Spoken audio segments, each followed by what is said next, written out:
Welcome to In the Seams, a podcast by Broken and Mended with your host, David Heflin.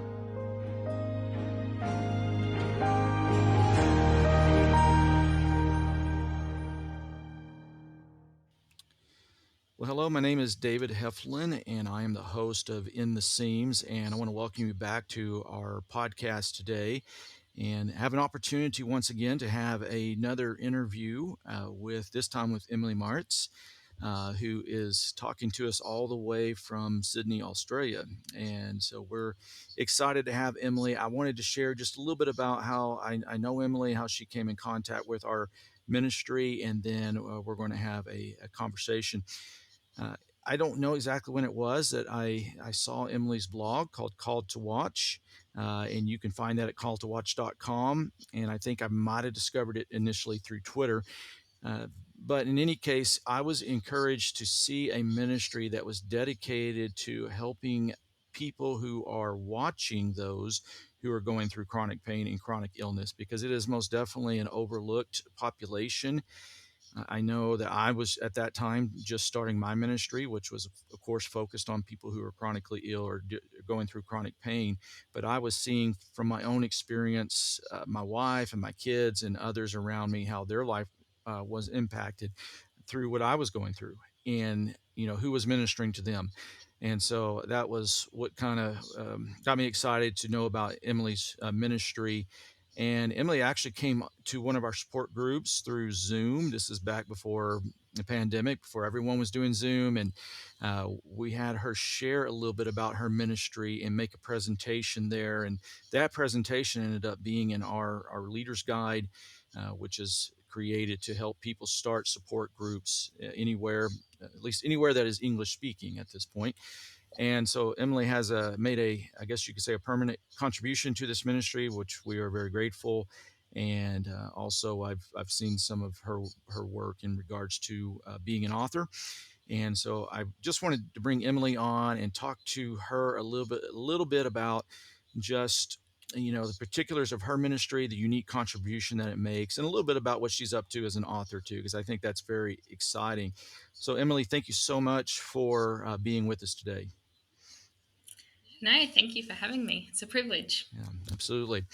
Well, Emily, let's just start. Some people might be familiar with your story if they read your blog contribution that we did about a month or so ago, but they may not be. And so I think it might be helpful if you could tell us just a little bit about your story and what brought you into the chronic illness community and ministry. Just a little background on that, if you could.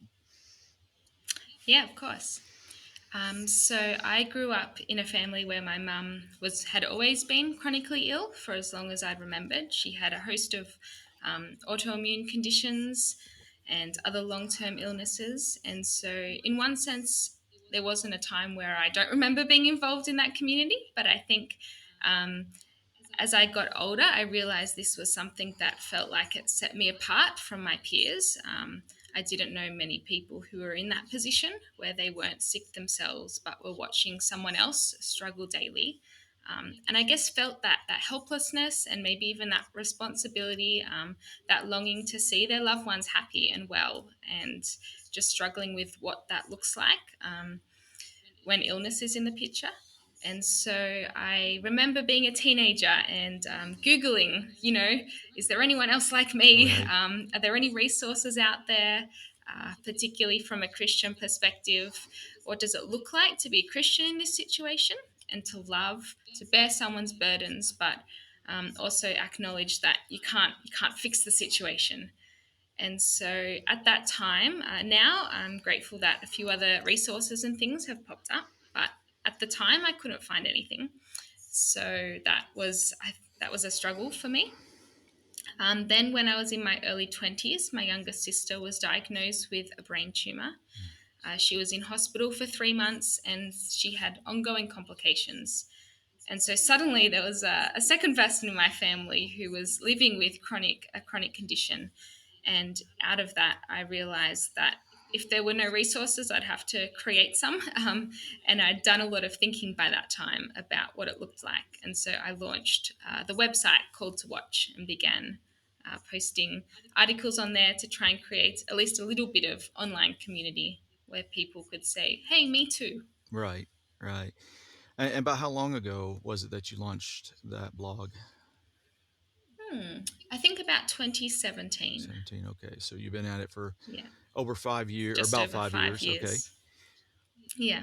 Well, if as I was hearing you talk about that, I can only imagine what it must have been like to go looking for resources and not finding much. I can remember going through chronic illness myself, looking for something that was Mm, related to chronic illness from a Christian perspective. And there were a few things out there, for those who were chronically ill, but there wasn't a whole mm, lot, So I can only imagine that there just wasn't. You said you couldn't find anything, out there for people that were in your situation. I'm just kind of curious. You obviously knew that you had the ability to write about that. If you had a plan early on to write a blog, is writing something that comes naturally to you and just something you've been doing, all your life? yeah, so I'd always really enjoyed, I guess, creative writing and essay writing at school. But I have to admit, I wasn't sure that what I'd write would be helpful for others. So while my sister was in hospital, I wrote a lot of stuff, but I realized it was helpful for me processing, but Sure. maybe not for other people. So the year before I launched the blog, I spent the year writing, I guess, blog posts and articles and seeing if that was something that a medium that I could use and do. And it turned out once I launched the blog that it was. So I'm grateful for that. Okay. So a process of discovery through the beginning of that anyway, as well. Um, Mm, I can also relate to that. Kind of jumping out there, you don't know how people are going to feel, how people are going to, if they can relate to you at all. And my experience is they typically can, but you don't know until you kind of jump out there and kind of take that step of faith. Wanted to ask you a little bit about your faith, and you've alluded to it in our conversation already, and that you were looking for things with, that were from a Christian perspective. What was the most challenging aspect of having to watch your sister and your mother suffer with chronic illness as it relates to your faith? Was that a difficult thing in your walk with God, and kind of what did you learn through that experience? yeah, good question. I just actually want to clarify one of the earlier things. There was a lot of resources for people who would call themselves caregivers, particularly for perhaps disabled children or aged grandparents or an aging population. And so, yeah, I just want to say there's stuff out there for specific I see. demographics. Um, but in general, um, yeah, not so much. Yeah, how it related to my Christian faith and yeah, the difficulties of watching them. I think I know as a Christian, I found, particularly as a teenager, I spent a lot of time being quite angry at God for the verses that were saying, in the Bible, all things work together for good, or God will heal you when you pray, and things like that. So that was a personal thing I really had to struggle with. And I guess I had to I remember a specific point where I came to the realization that if I'm going to trust God and if I believe He is the King of the universe and powerful as well as good, then I need to trust Him with my mum's life as well as my own salvation. I don't get to trust Him just with my salvation, but not with Him working in the entire world. And so that was a conscious decision I had to make as I watched my mum and my sister. Um, in terms of my faith being something that equipped me and helped me in that, I I found I think being a Christian added an extra dimension in the sense that we read a lot about loving our neighbor. We have a big concept of what sacrifice looks like and what bearing each other's burdens look like, and the Bible is yeah, quite replete with examples of what that looks like and what Christian love looks like. And it looks beyond ticking the boxes. It looks beyond maybe what some people would classify the responsibility of someone to another person as. And so I had to struggle with that because my mum and my sister there was a lot of scope for sacrifice and for loving them and for what a responsibility as a daughter, but mostly as a Christian, looked like. And so working that out before the presence of God, realizing that I'm not entirely responsible for them and for their happiness, but also that I do have a responsibility as a Christian to love them as Jesus. And yeah, that complicated things, that Christian perspective of love, but it made it worthwhile, because ultimately it's not my love I'm giving, it's Christ's love. And that comes from Him, and that comes when I do it out of humility and looking to Him to be my strength. Well, thank you for sharing that. I think that could not have been easy, although it seems like you had a relatively mature faith that you were able to build on through these experiences. To be able just to process that as a way of acting out the love of Christ in other people's lives is a powerful thing, and I mean that obviously applies to lots of different areas of our Christian walk, but certainly for people that are hurting and people that are suffering.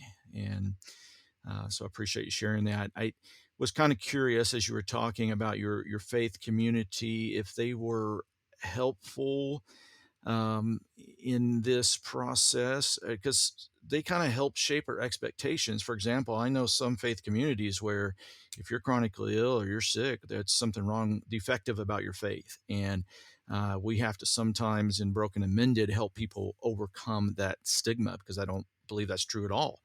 And just was kind of wondering, where was your faith community helpful to you and your family during this ordeal, or is it something really that you had to gain a perspective that was ultimately different than your faith community? Does that make sense? Yeah, yeah, absolutely. Yeah, I wouldn't say my perspective was different to that of my faith community. They were definitely supportive, particularly when my sister was in hospital. Um, with my mum, it was slightly different in that people were very physically, practically supportive. But my mum had been sick all my life, so it wasn't like a sudden thing and a new thing. Sure. And I think, particularly as a teenager, I would have liked to have spoken about it more, but it was just an accepted part of reality. My mum's sick, So it was really helpful during that time.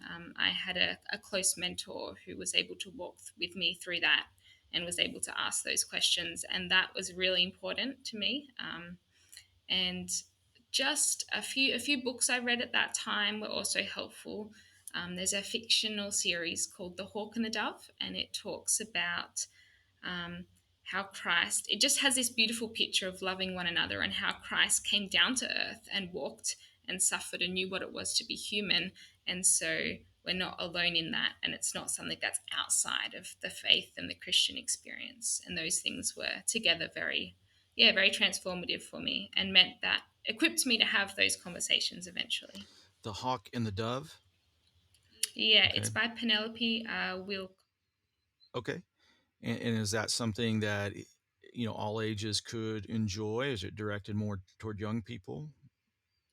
No, no, it's they're an adult series, but I would say it's applicable for teenagers Okay. and even younger. That's good to know. I want to make sure we stated what that was, so as people heard that there, that they might want to check it Yeah. out. Because I'm not aware of a lot of fiction, things that are helpful resources in this area that we're talking about today. So that's a good thing to point out. Uh, so I had a question here and I was thinking about this, for my own ministry too. One time when I had started Broken and Mended in the early days, and we were having the support groups, someone asked me if, and it was a strange question to me at the time, but they asked me if I was being blessed by the ministry. And I had not thought about it that way, and I couldn't really answer the question because I was always thinking about how is this impacting others, even though I started the ministry because I felt very alone in what I was going through and wanted to build community.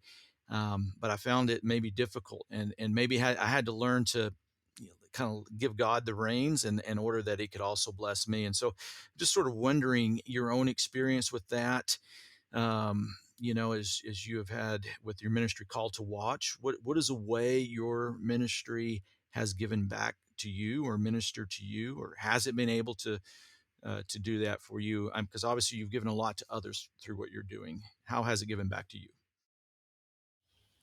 Yeah, this question is also one which I need to think about. It's not one people typically ask, but it's a good one. Um, yes, I think I definitely, yeah, I like what you said about giving God the reins. I've just been swamped throughout it by a realization that it's actually God working, and if it wasn't for Him, there wouldn't be any ministry. That's blessed me in that I've seen him answer prayer. I've seen him bring my blog to people who need it, and that's something that I always pray for.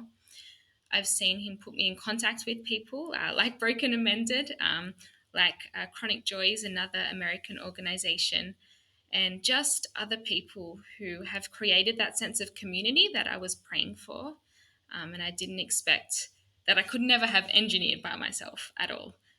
So I think I've really been given back from my ministry through the conversations I've been able to have with people through it in person and through organizations. And yeah, that's just a huge blessing to be able to, for people to come and say, look, I know you've written some stuff. Can I talk to you about this? And Yeah. I'm like, yes, this is the conversations I wish I'd been able to have before. And now I can. And that's such a blessing. That's awesome. Did you say the name of the other ministry is Chronic Joy? Yeah, chronicjoy.org. Okay, I wrote that down myself, and again, just will make note of that for our listeners in case they want to check that out. I feel it's important that we all kind of work together and help each other with this. And so when I hear of a good organization or another website or ministry, I'm always excited to check it out and pass it along. So that'll be good. Yeah, well, I think I appreciate you again sharing that and how you've seen God at work, and that itself is its own reward. I too have experienced some of those connections and God at work and people feeling like something came across them right at the right time, and it gives us an opportunity certainly to give glory to God for that, and that certainly is its own reward. And I have learned to relax a little bit in the midst of my own ministry and to enjoy its fruit too, and to realize that everyone there has something to offer when we gather, and because everyone's got their own story, and I am often just edifying hearing from others. I did want to talk a little bit about your work as an author. Of course, we've been talking about your blog, and I'll just start with a question here where we can kind of bridge these two things together. But how is your ministry and that with your blog Call to Watch and your focus there also connected to your work as an author? And I'm speaking of your published work and the things that you've been working on, have published and are planning to publish. How did those things kind of merge together, complement one another? Yeah, so I some in some sense very much so, and in some sense they're a bit separate. So I think being able to continue to write and to write regularly through my blog has been, I guess, a foundation for my writing. I my first my the book that probably links most closely to my blog is my memoir, Two Sisters and a Brain Tumor. So that covers a period of 99 days that my sister was in hospital, dealing with operation after operation and the side effects of those, and how our relationship as sisters grew, and our relationship with God. And so that has obvious thematic links to the blog. It also means that when people read it, they can be pointed towards my blog and see, oh, that's something that actually I've thought a lot about, and I hope that comes through in the memoir. And also, the memoir acts as an entry point for people to maybe see what's on the blog, and yeah, people to see that I guess I've lived this. I'm not writing from a place of conceptual understanding of what it looks like to watch someone, but this is what it looks like in the nitty gritty. Sure. Having written the blog made me aware that there is need for a memoir. I think when you think of the word memoir, it can sound a bit self-indulgent, and I didn't want to write something that wasn't going to be useful and wasn't going to be helpful to equip the worldwide church. And so, yeah, having written stuff on the blog made me see that I think there's a space for that. I wanted to let you know, actually was going to tell you this before we started recording, but I think it's still good for you to know that we did your session in our support group the last time we met. And on that day, obviously, our goal is to invite people to come to our group who have had the experience of watching their loved ones go through it. And as kind of a I guess an enticement, or we told people that if those that came or were at least on either in person or in Zoom, we were going to send a copy of your book to them, and so just another way to keep sharing that, and that and to see that impact continue to grow. And so and we had a really wonderful session when we went through the material too. It's a little bit different. You wrote it, of course, from your own perspective, and then for someone else to kind of share it, that didn't write it, it's a little bit different. But it really worked well, and sparked a lot of great conversation. Oh, that's so encouraging to hear. And yeah, because my book came out during the pandemic, it's interesting now how I feel like it's just maybe gaining a bit of attraction. So yeah, that's also encouraging. Well, we may do that. We may make that a tradition every time we have that session come up. We can kind of encourage people to come by offering to give them that book. So, and I haven't read it yet either, but I'm looking forward to getting to do that. Um, so tell us if you have anything coming up book wise, or any of the. Well, before you do that, let me ask you. I wanted to ask a little bit more about this other book you wrote, because I'm not as familiar with Thomas Clarkson, and so I wanted you to tell us why him, and tell us something interesting about Thomas Clarkson that would encourage us to check out that book that you wrote. Yeah, well, not many people are familiar with Thomas Clarkson, which is why I wrote the book. So, Thomas Clarkson, The Giant with One Idea, is a teen adult biography. And so, Thomas Clarkson was a Christian abolitionist. So he fought slavery during the 18th and 19th centuries.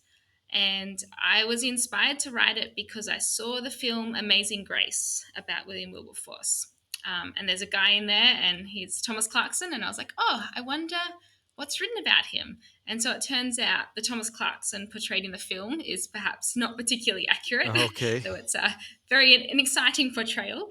Um, and so, yeah, I was looking, and there's no biography of him currently in print. So I wanted to write something and show his Christian faith, which I found very vibrant. He was a man who was deeply troubled by what he saw, and he let those emotions move him to positive action.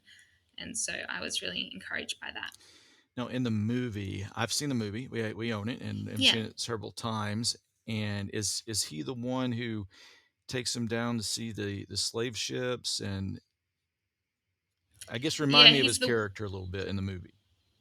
he's the one with like long, dark, rugged hair who rides a horse Okay. everywhere and looks very heroic, dashing around. And he brings out the chains, the slave Oh, chains, and I think okay. he also does bring them back to the ship. And he sort of functions as a bit of a like comic relief slash almost antagonistic sort of character a little bit in one scene to Wilberforce, which, well, you'll have to read the book, but I may not agree with that portrayal. Sure. No, I think it would be good to read the book. I think knowing the connection to that movie might interest a lot of people, because that's a great movie and a great story on Wilberforce. And but obviously he did not do that alone, and he needed lots of prompting and a lot of encouragement along the way. So yeah, that's awesome. Yeah. So what else do you have coming up in terms of writing projects? Yeah, so I actually have another biography in that same series of an abolitionist. So this abolitionist is Olada Equiano. And so he was an African who was enslaved, and then he managed to gain his freedom, became a Christian, and then wrote his own memoir of his time as a slave, which was actually a turning point in the abolitionist fight. And again, there's very few, if any, Christian biographies of him, and his own memoir makes it very clear that his faith was a driving point. So that's what the next book is, and it will be coming out in September. So that's very exciting. That is exciting. Yeah, that's great.